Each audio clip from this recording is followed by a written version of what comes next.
Bonjour à tous.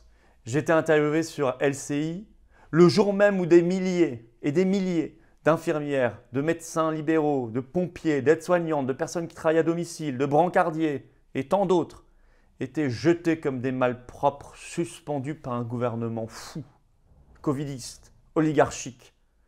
J'ai pris leur défense de manière acharnée sur l'antenne. Vous le verrez, vous me direz ce que vous en pensez en commentaire.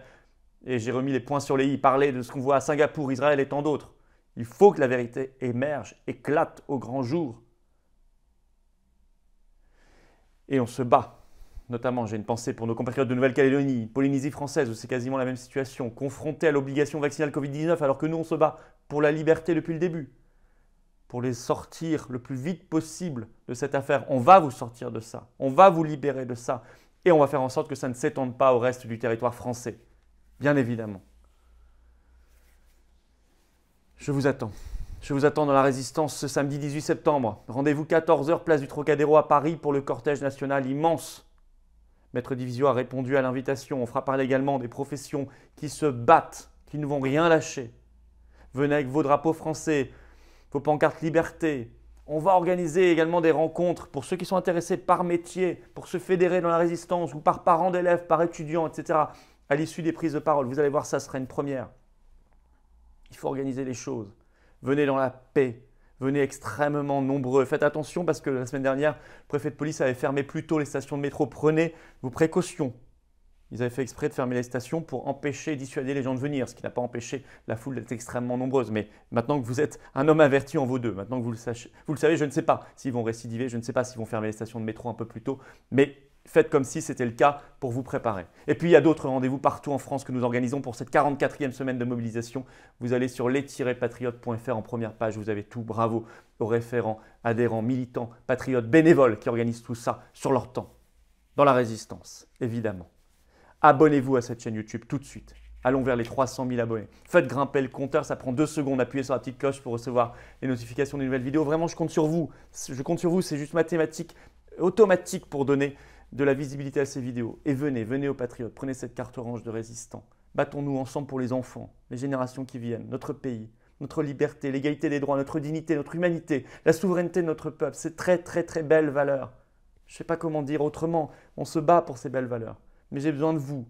Le lien pour adhérer et réadhérer aux patriotes se trouve sous la vidéo en description, également en commentaire épinglé ou en fin d'interview en cliquant directement sur l'écran.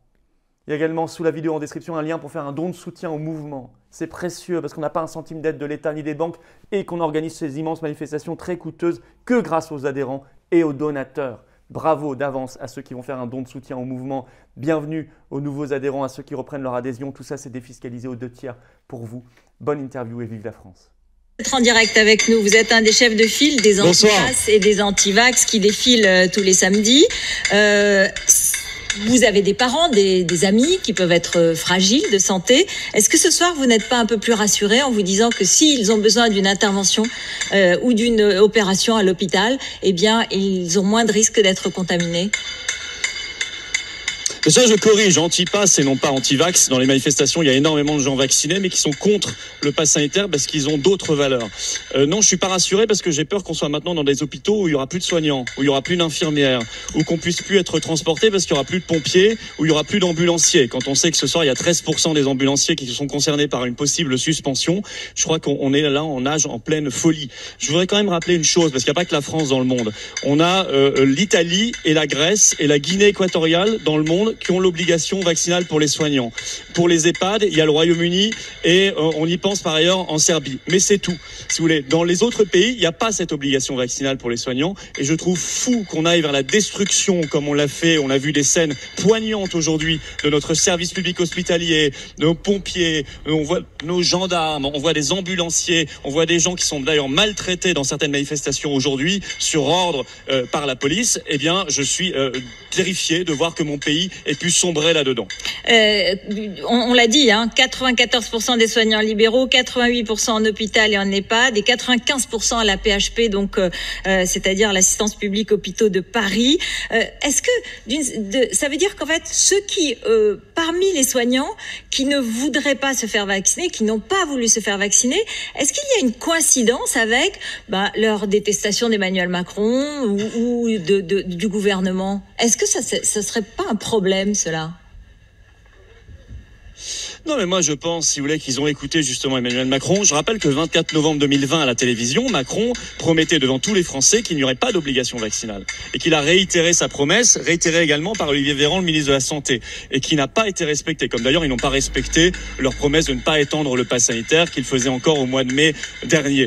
Donc je pense que ce sont des soignants qui parfois travaillent depuis 30 ans, prennent soin des malades. Moi, vous savez, en manifestation à Paris samedi, je vais recevoir un médecin des Vosges. Médecin de famille. Ça fait 30 ans qu'il voit toutes les familles dans des villages, des Vosges, etc. Il les voit passer. Et là, il arrête son métier. Il arrête de soigner les gens. Tout le village pétitionne. Le maire est furieux parce qu'il n'aura plus de médecins. On va étendre les zones médicales, les déserts médicaux en réalité, les zones sans médecins. Et je trouve que c'est absolument criminel. Alors je pense qu'il n'y a pas de rapport avec la détestation ou pas d'Emmanuel Macron. Je pense que c'est une question de bon sens. Florian Philippot, vous-même vous dites ne lâchez rien, de toute façon ils ne peuvent rien faire sans vous. C'est une forme de chantage, de prise en otage. Écoutez, qui prend en otage qui ? Non mais honnêtement, qui prend en otage qui a dit d'abord aux soignants il n'y aura pas d'obligation, puis finalement leur met l'obligation et leur dit ensuite si vous continuez comme ça, vous allez perdre votre boulot, vous serez suspendu dès le 15 septembre sans salaire, sans chômage.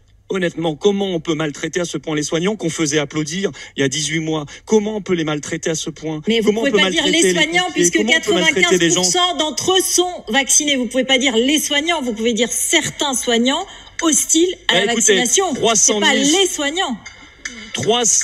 Mais 300 000 soignants ce soir. Ces gens-là ne valent pas moins que les autres. 300 000 qui se testent régulièrement. D'autant qu'on sait maintenant qu'en plus le vaccin n'empêche pas la transmission. Donc si vous voulez, à partir de quel moment on est rentré dans une folie pareille qui n'est pas appliquée dans d'autres pays, mis à part l'Italie, la Grèce, je l'ai cité, et peut-être la Serbie, mais sinon la plupart des pays sont pas rentrés dans cette folie. Pourquoi on accepte ça? Pourquoi on accepte de mettre comme ça au rebut des gens? Alors là, les soignants, mais également les gendarmes, et puis tous ceux qui n'acceptent pas le pass sanitaire, qui ne rentrent pas dans cette société. Je voudrais que mon pays retrouve le bon sens, si vous voulez, qu'il retrouve la raison et qu'on arrête de créer des divisions et de monter les gens les uns contre les autres en permanence. Voilà. Et vous savez bien qu'aujourd'hui, la majorité des Français, près de 70%, presque 67% des Français approuvent le pass sanitaire et la vaccination. Peut-être écoutons ensemble ce médecin, le docteur Ortiz, qui est président de la CSMF et qui explique pourquoi, effectivement, être vacciné, c'est quand même mieux.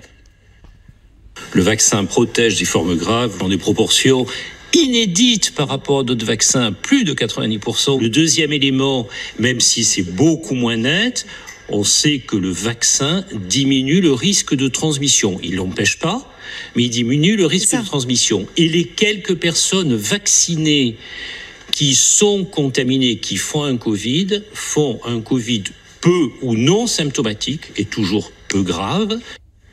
Voilà, 30 fois plus de personnes non vaccinées admises dans les hôpitaux entre 60 et 79 ans, 10 fois plus de personnes non vaccinées plus de 80 ans, 44 fois plus de personnes non vaccinées aux 40-59 ans. Bon, l'efficacité du vaccin est reconnue, 3 milliards de personnes vaccinées aujourd'hui dans le monde.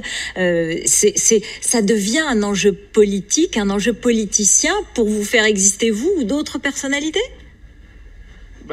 Écoutez, moi je veux bien qu'on continue de dire ça, mais allez voir les chiffres en Israël, où ils annoncent déjà la 4e dose parce que ça va pas du tout. Ils ont chaque jour des dizaines de morts, ils ont un nombre de contaminations record qu'ils n'ont absolument jamais obtenu, et pourtant ils ont vacciné massivement. Allez voir, je voyais la dépêche aujourd'hui d'une agence de presse sur Singapour, ça va pas du tout. Il y a une explosion des cas. Il y a 10 fois plus de cas qu'il y a un mois et 2 fois plus de formes graves qu'il y a une semaine à Singapour. Pourtant, ils sont allés à 81% vers de population double vaccinée. Donc si vous voulez, au bout d'un moment, il faut arrêter. Moi, je suis pour la liberté vaccinale, mais j'ai toujours pensé qu'il fallait que dans l'arsenal. Il n'y a pas de baguette magique. On s'intéresse aussi à la prévention, qu'on s'intéresse au traitement, que Monsieur Véran, puisqu'il nous dit qu'on est en épidémie extrêmement grave, à tel point qu'il faut une mesure aussi exceptionnelle qu'un pass sanitaire, aussi choquante, il est capable de se passer de centaines de milliers de soignants, de brancardiers, de pompiers, etc., de médecins. Donc c'est qu'il y a un problème. Si on était en épidémie aussi gravissime, on se passerait pas d'un personnel, y compris non vacciné, puisque de toute façon, en plus, ils se testent régulièrement.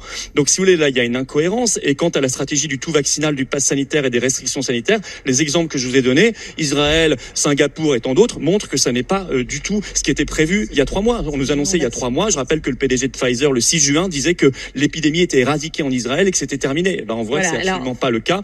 Il faut retrouver la raison et il faut arrêter de croire qu'il y a cette baguette magique du tout vaccinal au point de traumatiser, de brutaliser une population entière. Bon, les vaccinés sont beaucoup moins atteints et beaucoup moins de cas morbides. Et en Israël, en l'occurrence, c'est l'importance des enfants, la quantité d'enfants qu'il y a en Israël, la proportion d'enfants qui fait que le variant Delta a beaucoup plus circulé que dans d'autres pays parce qu'il y a beaucoup d'enfants, 25% d'enfants dans la population. Voilà une des explications, mais en revanche, il y a beaucoup moins d'hospitalisation et de réanimation. Mais on ne va pas rentrer dans le détail. Je vous remercie d'avoir été en direct avec nous. Enfants, ça tient pas là. Je vous remercie d'avoir été en direct avec nous. On se retrouvera, on reparlera de la campagne électorale, de toutes les données aujourd'hui qui existent et on en a pour plusieurs mois de campagne électorale et on verra si l'épidémie aura marqué cette campagne et s'il y aura des conséquences politiques à cette bataille pour les libertés, à cette bataille contre l'obligation vaccinale ou contre l'obligation du pass sanitaire.